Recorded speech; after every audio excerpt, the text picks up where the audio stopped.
나의 꿈이고 하나님과 대화할수록 기분이 너무너무 좋기 때문이에요.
안녕하세요. 박모세입니다.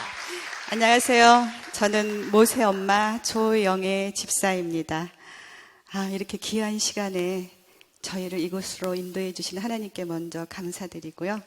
또한 목사님과 교회 모든 분들에게 진심으로 감사를 드립니다. 좀 전에 나왔던 노래가요, 모세가 7살 때 불렀던 찬양입니다.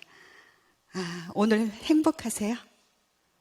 네, 아침부터 많은 은혜 받으시고 또 오실 때 예수님 손잡고 행복한 마음으로 오셨다면요, 앞으로도 더욱더 행복한 일들로 가득 채워주실 줄을 믿습니다. 네, 모세의 현재 나이가요 26살이에요. 정신 연령은 이제 3살 수준이고요. 지체장애가 있고 또 시각장애도 있습니다. 그리고 한쪽 귀도 들리질 않아요. 악보는 전혀 보질 못하고요. 모든 노래는 다 듣고 외워서 부르고 있습니다.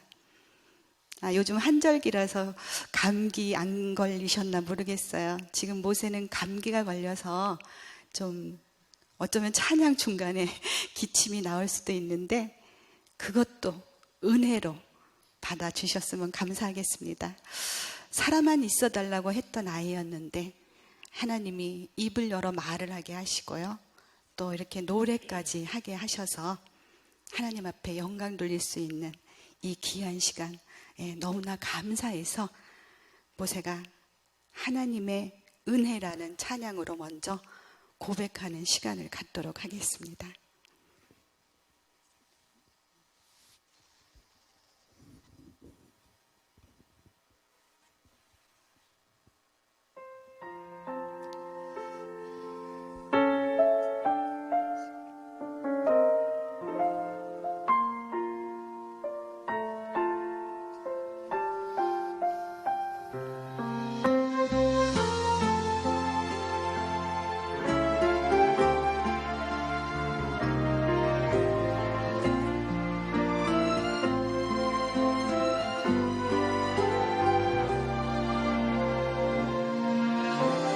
지으신 이가 하나님,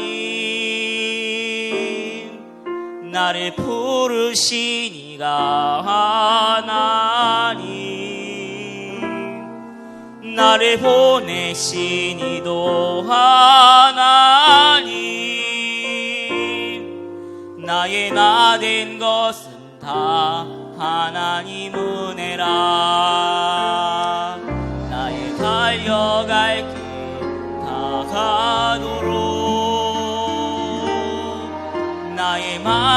마음 다하도록 나로 그 십자가 품게 하시니 나의 나 된 것은 다 하나님 은혜라. 한량없는 은혜 갚을 길 없는 은혜 내 삶을 애워싸는 하나님의 은혜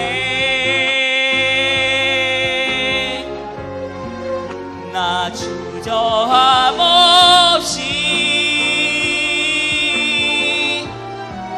그 땅을 밟음도 나를 붙드시는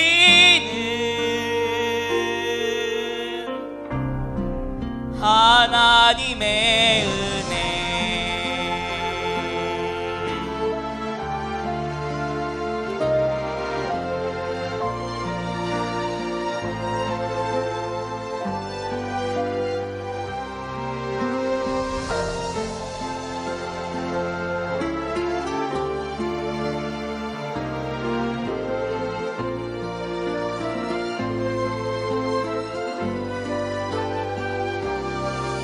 나를 지으시니가 하나님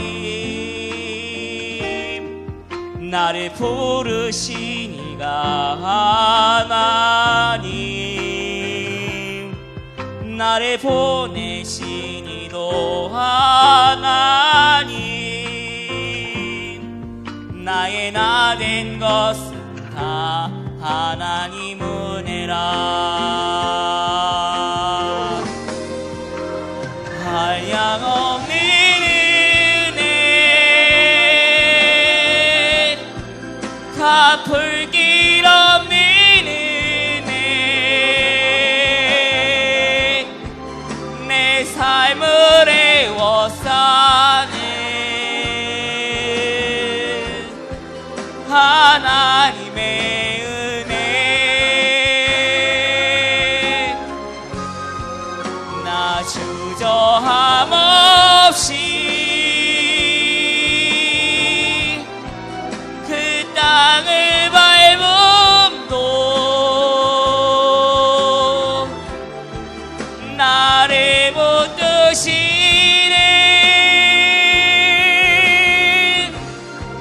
하나님의 은혜 나를 붙드시는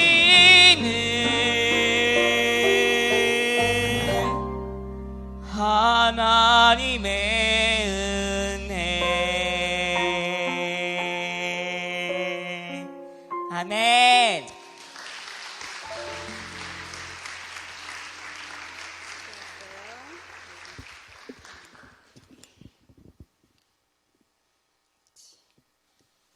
얌전히 앉아있게. 할렐루야. 기침이 안 나왔어요. 하나님이 붙잡아 주셨어요. 오는 길에 뒷좌석에서 기도를 막 하더라고요. 하나님, 저 찬양할 때 기침 안 나오게 해달라고. 네, 하나님이 들어주셨네요. 네, 다음 곡 할 때는 어떨지 모르겠지만요. 네, 감사합니다. 저는 모세의 몸종. 네. 자칭 제가 그렇게 이야기를 합니다. 많은 분들이 모세가 노래를 하니까 또 이렇게 겉모습만 보시고 다 할 줄 아시더라고요. 근데 모세가 할 수 있는 거는 듣고 외워서 노래하는 것 외에는 저의 도움이 없이는 아무것도 지금 하지 못합니다. 오늘 제가 이 자리에 쓴 것도 저는 강사도 아니고요. 오직 그냥 여러분들과 똑같은 누구의 엄마. 근데 하나님께서 모세를 통해서 저에게 주신 그 은혜를 함께 나누도록 이 자리에 세워주셨습니다. 자랑할 것이 아무것도 없는 저를 택하신 하나님께 감사를 드리면서요. 어떠한 일이 있었는지를 이야기하도록 하겠습니다. 저는 불교 가정에서 태어났습니다. 그래서 결혼하기 전까지는 하나님을 모르고 살았어요. 저의 친정 엄마는 저의 이름을 절에다 올려놓고요. 매번 무슨 날만 되면은 저를 데리고 가는 곳이 있었어요. 그게 절도 아니고요. 미신집. 네, 그곳에 데리고 가서 불상 앞에 절을 하게 하시고 1년 신수를 보고 그러는 가정에서 자랐습니다. 제가 기독교 집안으로 시집을 오면서 나에게 교회에 나가는 거 강요하지 말아달라고 남편을 통해서 시댁에 요청을 했습니다. 근데요, 얼마 안 가서 제 스스로 교회를 찾게 되었답니다. 그것은 바로 저의 시어머님 때문이었어요.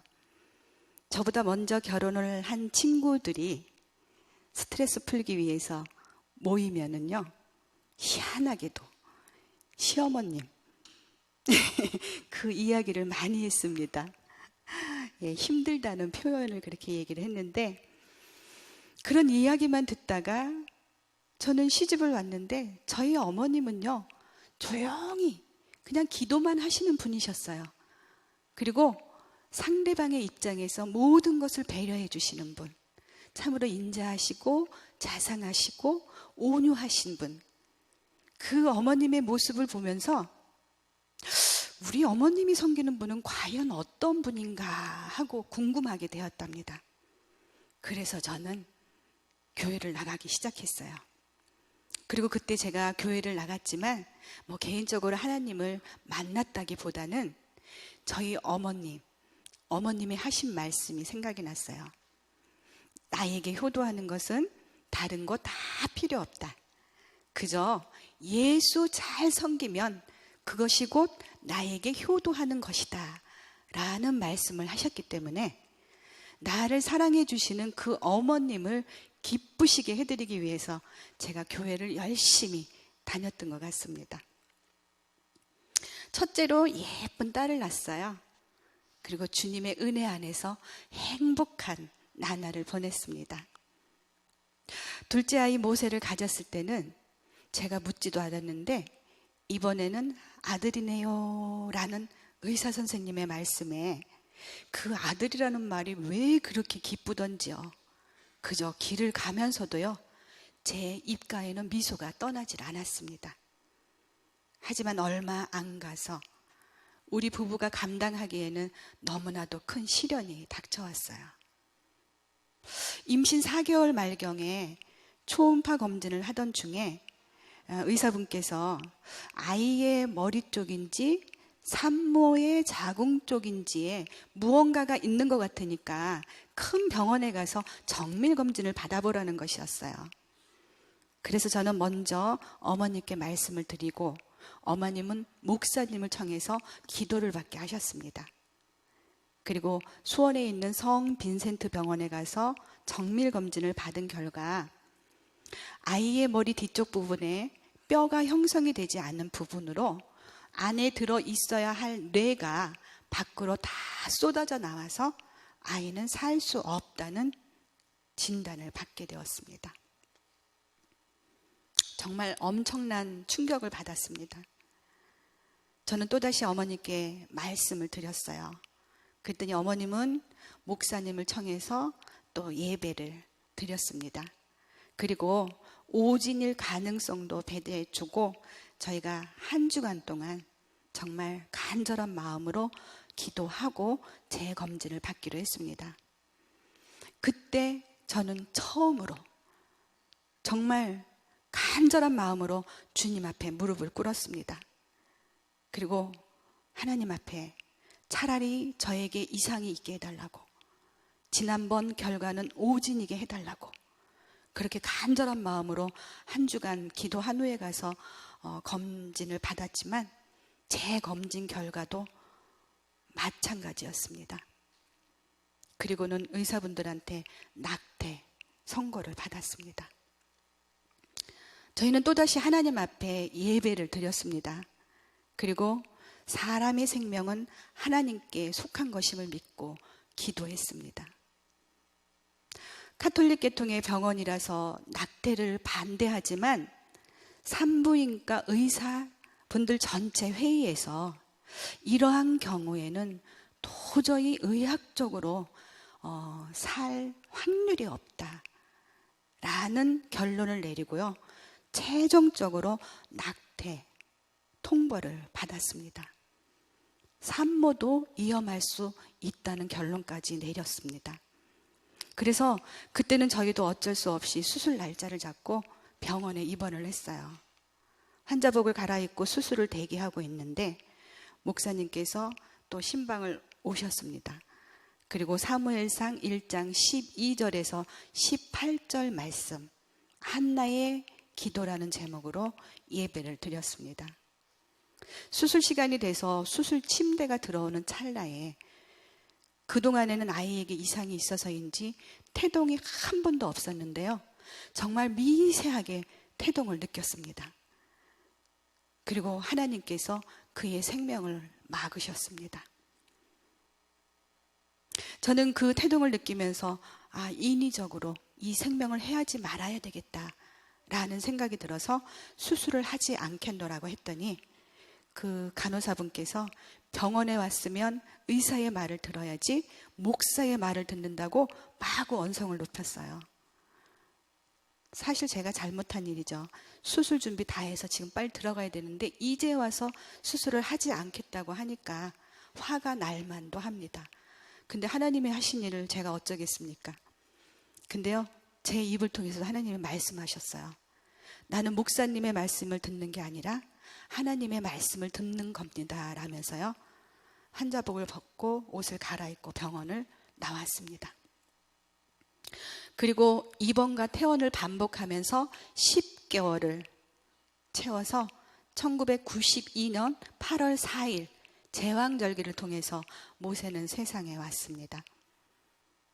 아이를 안고 신생아실로 향하던 간호사분께서 보호자분 빨리 오세요라고 해서 저희 남편이 신생아실 앞으로 달려갔는데 그곳에는 많은 구경꾼들이 모여들기 시작했답니다. 참으로 머리만한 내가 내막에 쌓인 채로 밖으로 흘러나와 있었습니다. 모세라는 이름은 목사님께서 그때 당시에 아기를 놓고 기도하시던 중에 성경에 있는 모세와 지금의 아기가 죽을 뻔한 횟수가 똑같다라고 하시면서 아이의 이름을 모세라고 지었는데 그 이름을 바뀌었느냐고 대예배 설교 중에 말씀을 하셔서 저희 남편과 시어머님이 전 성도들 앞에 일어나서 그 이름을 바뀌었노라고 해서 박모세가 되었습니다. 출산 후에 수술을 해도 죽고 안 해도 죽는다는 의사분의 기막히는 선언에도 불구하고 저희 남편이 정말 수술해도 희망이 없습니까? 라고 물으니까 의학적으로는 1%의 희망도 없습니다 라는 이야기를 했습니다. 그래서 그럼 이 아이가 수술을 해서 산다고 하면은 그것은 의학이 한 일이 아니라 하나님께서 하신 일이겠네요 라고 하니까 맞다고 얘기를 했습니다. 그래서 그러면 우리는 모든 것을 하나님 앞에 맡기고 기도할 테니까 의사분들은 최선을 다해서 수술해 주세요라고 해서 태어난 지 3일째 되는 날 밖으로 나온 뇌를 모두 절단하는 수술을 했습니다. 수술 후에 의사분은 대뇌의 70%, 소뇌의 90% 이상을 절단을 하여서 이제 이 아기는 보지도 못하고 듣지도 못하고 걷지도 말하지도 못하며 온몸의 장애가 너무 극심해서 얼마 살 수 없을 거라는 이야기를 했습니다. 아니나 다를까 수술 후에 특수 인큐베이터에 있던 아기가 온몸을 부르르 떠는 전신경련과 함께 호흡곤란이 찾아왔습니다. 병원 측에서는 예상했던 마지막 순간이 온 것이라는 얘기를 했습니다. 그때 그 모습을 보고 계시던 저의 시어머님은요, 남편과 평소 자주 가던 산 벼랑으로 달려가셨습니다. 그리고 벼랑 끝에 서서 하나님 앞에 울부짖으며 기도하셨습니다. 하나님, 이 여종은 하나님의 응답이 없이는 내려가지 않겠노라고 벼랑을 구르고 또 구르고 나뭇가지를 붙잡고 오르내리기를 반복하면서 1시간여 동안 울부짖으며 기도할 때에 계속해서 기도하라는 응답을 받으시고 그날 밤부터 1주간 동안 철야 기도회에 들어가셨습니다. 기도하시다가 지쳐서 강단 앞에 쓰러져 있는 모습을 늦은 시각에 기도하러 나오시던 목사님께서 보시고, 그때가 여름 휴가철이었는데 전 교인에게 휴가 반납을 선포하시면서 온 교회가 깨어서 함께 특별 기도회에 들어갔습니다. 며칠 후 아이는 잠잠해졌고요. 하나님의 승리였습니다. 할렐루야. 그럼 여기서 모세의 찬양을 한 곡 더 듣고 가도록 하겠습니다. 그때 저희 어머님이요, 그 시간에 1시간 넘게 벼랑에서 구르시고 기도하시고 계속하라는 응답을 받으신 후에 1주간 철야 작정 기도회를 하시고 바로 저희 어머님은 거처를 교회로 옮기셨습니다. 그때 연세가 67세였고요. 올해 92세인데요. 25년이라는 세월을 그곳에서 기도하고 계십니다. 저희가 이 자리에 지금 이렇게 서 있는 것도요, 어머님의 기도, 남편의 사랑이 모여져서 지금의 저희가 이렇게 하나님 앞에 선한 도구로 쓰임받고 있다고 저는 말씀드리고 싶습니다. 그리고 매일매일을 저희 어머님이 기도하는 마음으로 부르셨던 찬양이 나의 등 뒤에서라는 찬양입니다. 이 곡을 오늘 모세의 입을 통해서 이 자리에서 하나님 앞에 영광 돌리도록 하겠습니다.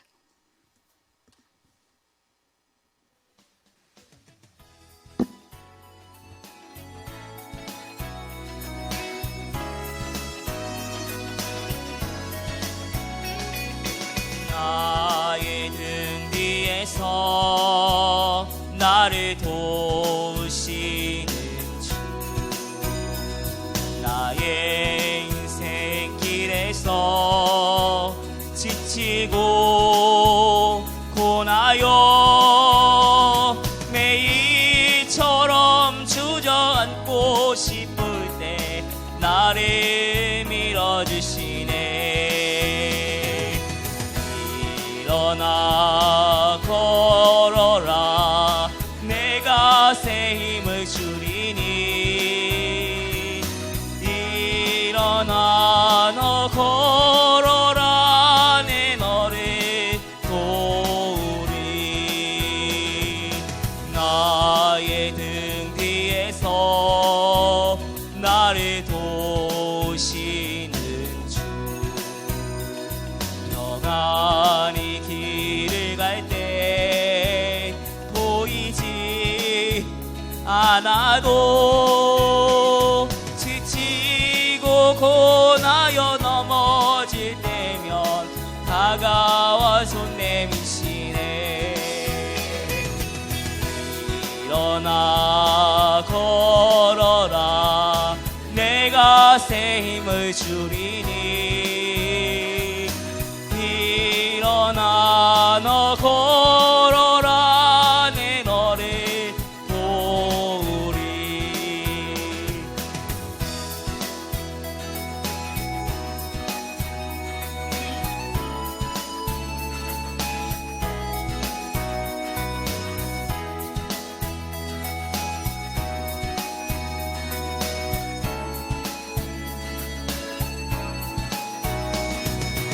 나의 등 뒤에서 나를 도우시는 주,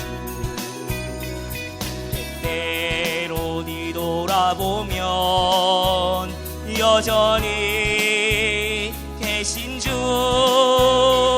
잔잔한 미소로 바라보시면 나를 약속하시네. 일어나 걸어라, 내가 새 힘을 주리니. 일어나 너 걸어라, 내 너를 도우리. 일어나 걸어라, 내가 새 힘을 주리니. 일어나 너 걸어라, 내 너를 도우리. 내 너를 도우리. 내 너를 도우리.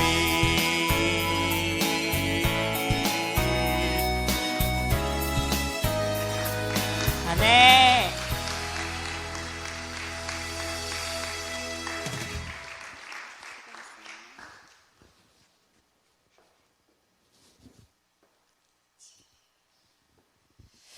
지금도 우리 등 뒤에서 우리를 도우시고 계시는 주님 늘 만나시기 바랍니다.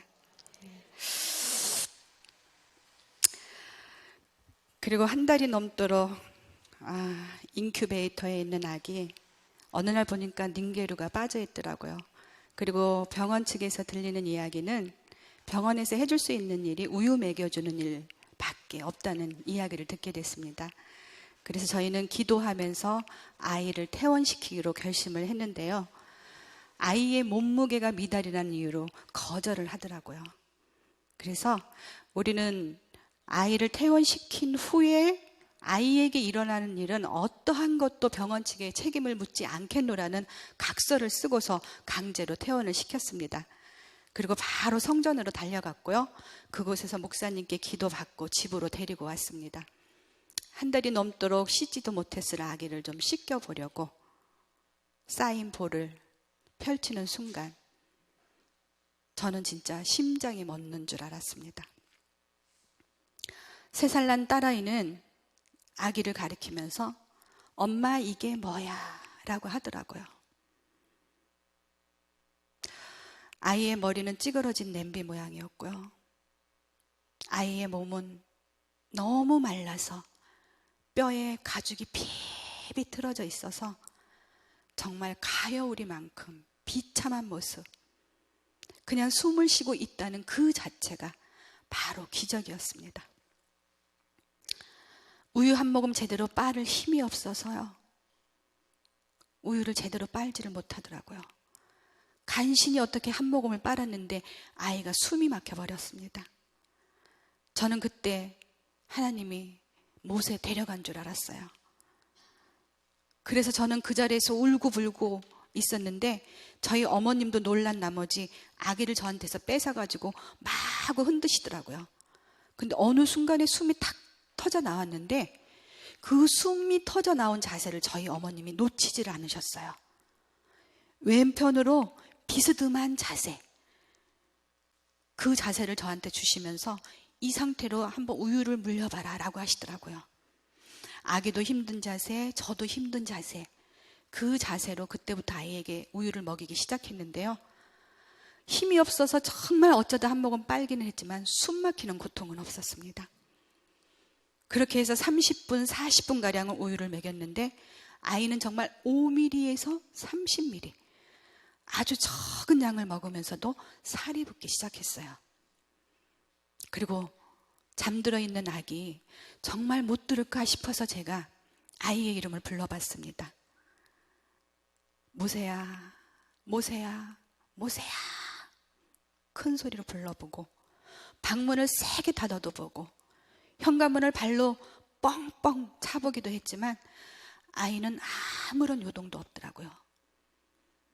눈을 좀 한번 맞춰보려고 했는데 눈동자는 마구 떨려서 눈동자조차 맞출 수 없는 그러한 모습이었습니다. 그런 아기를 보면서 그래, 어떠한 모습이라도 좋으니까 살아서 내 곁에만 있어다오 라는 간절한 마음으로 기도하면서 사랑을 다해 보살펴 주었습니다. 그런데 18개월 때 아이가 뇌출혈이 찾아왔습니다.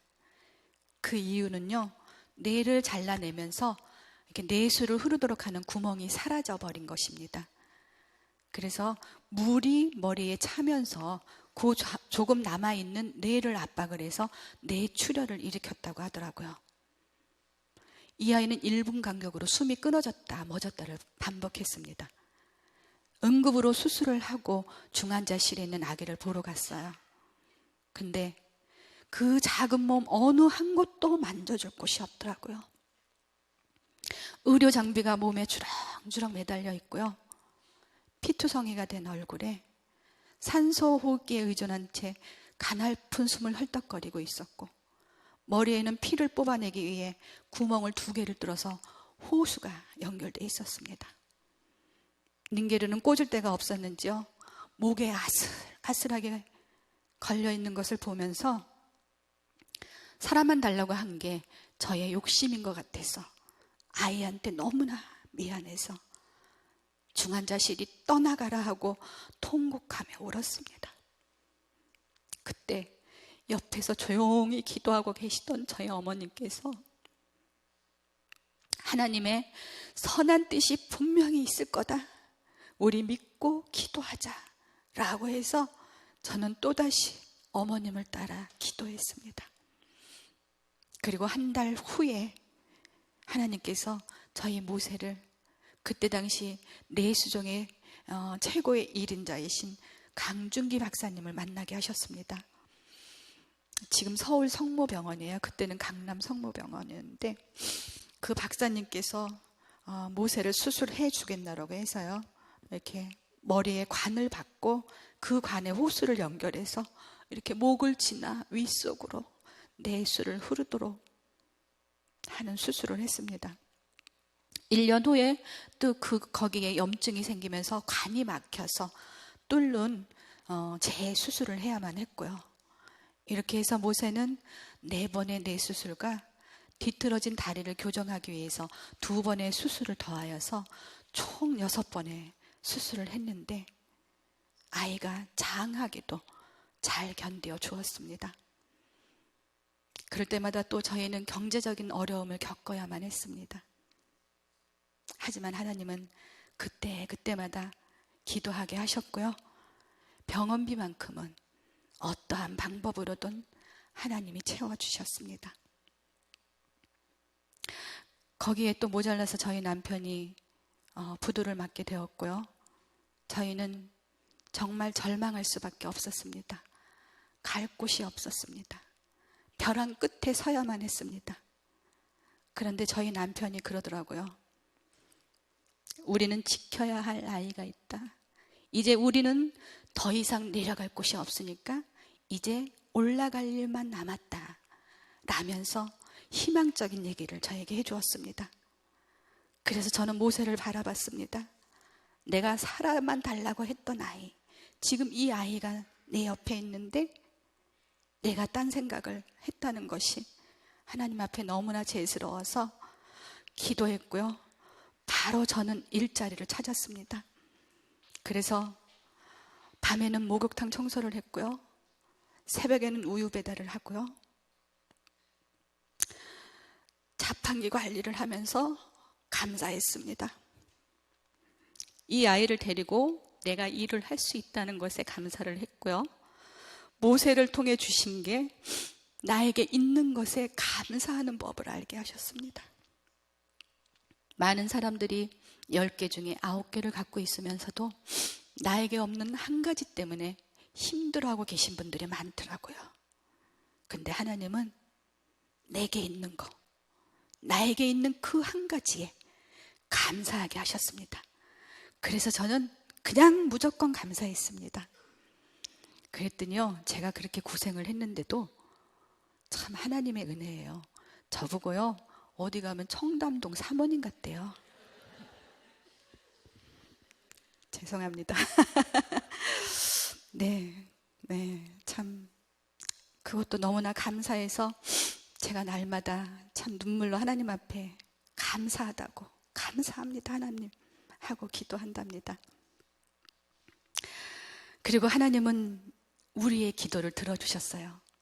하나님, 이 아이가 스스로 앉았다 누웠다만이라도 할 수 있게 해주세요 라는 기도를 했는데 어느 날 앉게 하셨어요.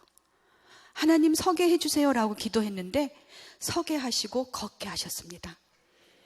그리고 하나님, 말을 할 수 있게 해주세요 라고 기도를 했는데요, 5살 때에 말문이 트이면서 처음으로 쏟아낸 단어가 사도신경과 주기도문이었습니다.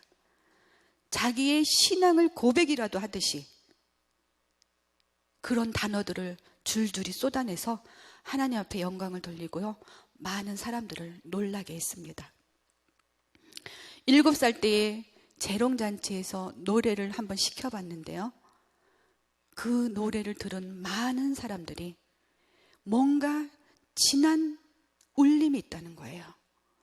어떤 분은 하나님의 음성을 들었다는 분도 계시고요, 너무나 감동적이다라는 말씀들을 하셔서 그때 저희 부부가 모세가 할 수 있는 게 바로 이거다 라고 해서 그때부터 계속적으로 아이에게 노래를 들려주길 시작했습니다. 이윽고 모세 자신도 자기는 하나님을 찬양하는 것이 자기의 삶이라는 고백을 하게 되었습니다. 그리고 하나님께서는 정말로요, 하나님의 때에 하나님의 방법대로 모세를 세워서 영광을 받으셨습니다. 2013년도 1월 29일 4년 전 평창 동계 스페셜 올림픽을 통해서요, 모세의 입을 통해 애국가를 부르게 하셨습니다. 그리고 하나님은 영광을 받으셨고 많은 분들은 희망을 노래하는 기적의 청년이라는 타이틀을 주었어요. 그래서 그때 각종 신문, 방송, 스타킹 할 것 없이 실시간 검색어에도 올라갔습니다. 그리고 정말 먹고 살기 힘들어서 국내 여행조차 생각지도 못했던 저에게 하나님은 미국이라는 곳을 가게 하셨어요. 제가 미국에 가겠다고 그쪽 선교사님과 약속을 해놓고 시간이 다가오니까 겁이 나기 시작하는 거예요. 전화 한 통화로 내가 어떻게 그곳을 가겠다고 얘기를 했는데 이제 시간이 막 다가오니까 현실적으로 보이기 시작한 거예요. 영어 한마디 제대로 할 줄 모르는 내가, 연고도 없는 내가 그 미국 땅에 간다고 했던 게 너무나 겁이 나서 하나님 앞에 울부짖으며 기도했어요. 하나님, 내가 거기 가야만이 꼭 하나님 앞에 순종하는 겁니까? 라면서 울면서 기도했는데 하나님이 모세의 입을 통해서 또 말씀하시는 거예요. 뭐가 두렵냐고, 강하고 담대하라고. 1분 1초도 홀로 두지 아니하시는 하나님이 계시는데 뭐가 두렵냐는 거예요. 그때 저 또 하나님 앞에 회개했습니다. 내가 사람을 의지하고 가려고 했었구나. 하나님이 계시는데. 그래서 하나님 잘못했습니다 하고 정말 전적으로 하나님만 의지하고요, 우리 둘이 그 미국 땅을 갔습니다. 2달여 동안 12개주를 저희가 돌면서 27개를 7교회를 방문을 했어요. 그리고 엄청난 기적들을 그곳에서 정말 하나님이 제 눈앞에서 펼쳐지는 기적들을 많이 보여주셨습니다. 시간상 제가 이야기는 못하겠고요. 그리고 하나님은 저를 정말 많이 위로해 주셨고요. 세상 살 동안에 받아보기 힘들 만큼 섬김을 받고 돌아왔습니다.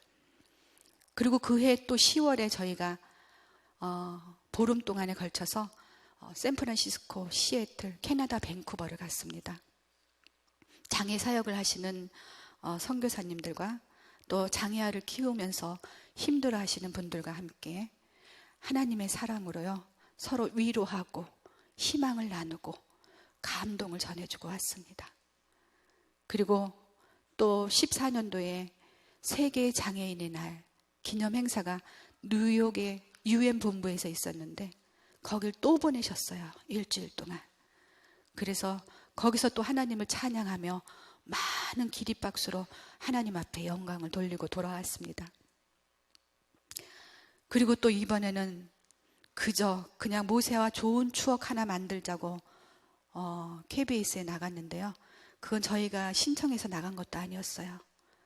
그쪽에서 우리를 인터넷에서 찾아보고 그저 설 특집으로 가족 간의 사랑을 나누고 싶다며 계속해서 연락이 와서 저희가 정말 가벼운 마음으로 나갔던 건데 하나님께서 KBS를 흔들어 놓으셨어요.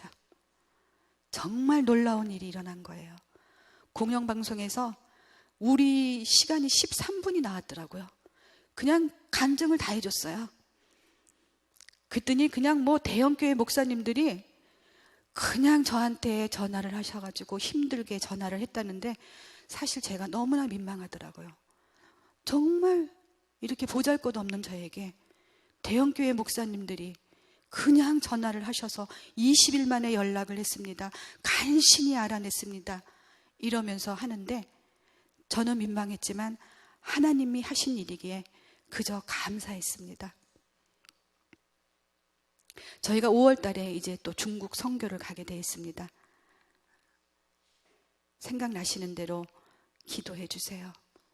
그리고 4월 8일에 또 불후의 명곡 아시죠? 네, 불후의 명곡에 모세가 또 깜짝 출연을 합니다. 그게 4월 8일에 방송이 될 겁니다. 기도해 주시고요. 정말 지금 많은 곳에서 하나님의 일정들이 잡혀 있습니다. 예술의 전당 사장님이 직접 또 저희에게 어린 날 행사를 1년에 이제 한 번 하나 봐요. 무료 공연을 하는데 모세를 초청하고 싶다고 해서 5월 13일에 또 모세가 그 자리에 서게 돼 있습니다. 모세는 지금 많이 약합니다.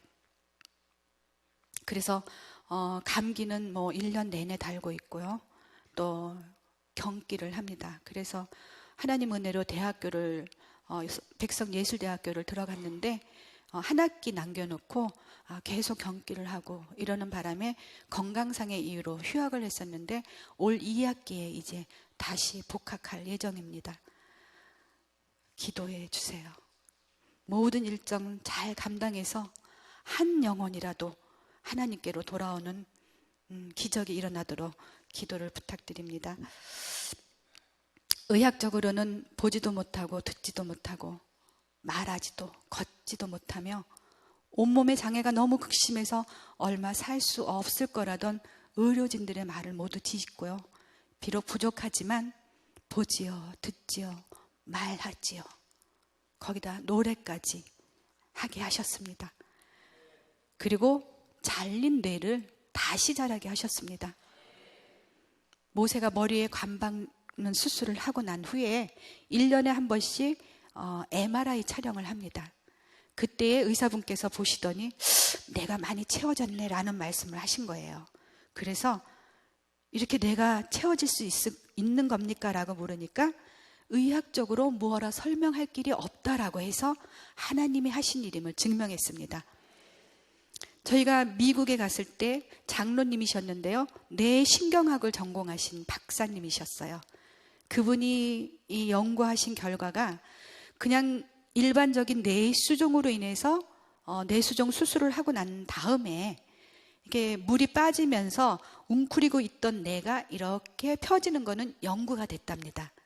근데 모세처럼 뇌를 잘라냈는데 그 뇌가 채워졌다는 것은 무엇라 설명할 길이 없다 라고 해서 정말 하나님의 하신 이름을 또다시 증명을 했습니다. 이렇듯 사람이 아무것도 할 수 없을 때에 하나님께서는 은혜를 베풀어 주십니다. 우리의 삶이 지금 많이 힘듭니다. 내가 매일 기쁘게 간증 나갔을 때 처음에 작가하고 인터뷰할 때는요, 제가 힘들었던 얘기 안 하려고 했습니다. 그리고 사실 저는 그 벼랑 끝에 서기까지의 그 힘든 것을요, 제 주변 사람들한테 아무한테도 이야기를 안 했습니다. 왜냐하면 내가 그런 얘기를 하면은요, 은혜가 안 될까봐. 믿는 사람으로서 하나님의 영광이 가리울까봐요. 저는 항상 늘 당당했고 그저 감사하면서 씩씩했습니다. 그래서 주변 사람들이 제가 그렇게까지 고생한 줄은 정말 몇 사람 안 됩니다. 근데 그때 내가 매일 기쁘게 가서도 얘기를 했습니다. 제가 그걸 녹화를 하기 위해서 기도하던 중에 이제는 말할 때다라는 음성이 들렸어요. 왜냐하면요, 지금 많은 사람들이, 힘든 분들이 너무 많잖아요. 내 이야기를 듣고요, 희망을 가지시라고 그런 메시지를 주셔서 제가 그때 이야기를 했고요. 이번에 또 아침마당에서도 제가 공개적으로 얘기를 했습니다. 제 옆에 있던 친구들이 연락이 왔어요. 너 정말로 했냐고, 너 정말 그런 일이 있었냐고 라고 얘기를 하더라고요. 그래서 내가 정말 힘들 때 그런 이야기를 하면 나를 동정의 시선으로 보고 하나님의 영광에 가리고 은혜가 안 될까 봐 얘기를 안 했는데, 지금은 당당하게 얘기할 수 있어요. 너무나 많은 은혜를 받고요, 너무나 많은 축복들이 제 앞에 펼쳐지고 있어요. 그래서 그런 저를 보면서 지금 많은 분들이 희망을 갖고 용기를 얻고 있답니다. 혹시라도 지금 이 자리에 벼랑 끝에 서 계신 분이 계시다면 말씀드리고 싶네요. 벼랑 끝에 쓰셨다면 뛰어내리지 마시고요, 그냥 구르면서 한 번 더 생각해 주세요. 포기하지만 않는다면요, 살아있는 한 희망은 있더라고요. 그 희망은 바로 우리 하나님이십니다. 그 손 끝까지 붙잡고 승리하시는 여러분들이 되시기를 소망하면서 저는 이만 마치도록 할까 합니다. 끝까지 들어주셔서 너무너무 감사드리고요, 모든 영광 하나님 앞에 올려드립니다. 감사합니다.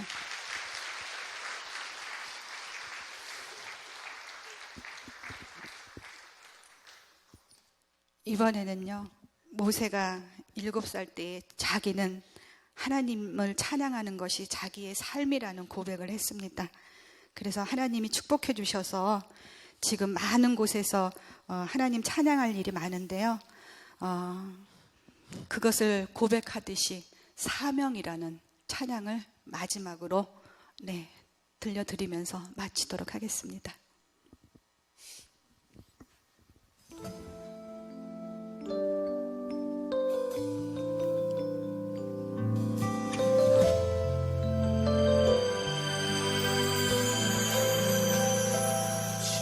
주님이 홀로 가신 그 길 나도 따라가오. 모든 물과 피를 흘리신 그 길을 나도 가오. 험한 산도 나는 괜찮소. 바다 끝이라도 나는 괜찮소. 죽어가는 저들 위에 나를 버리기 바라오. 아버지 나를 보내주고 나는 달려가겠소.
더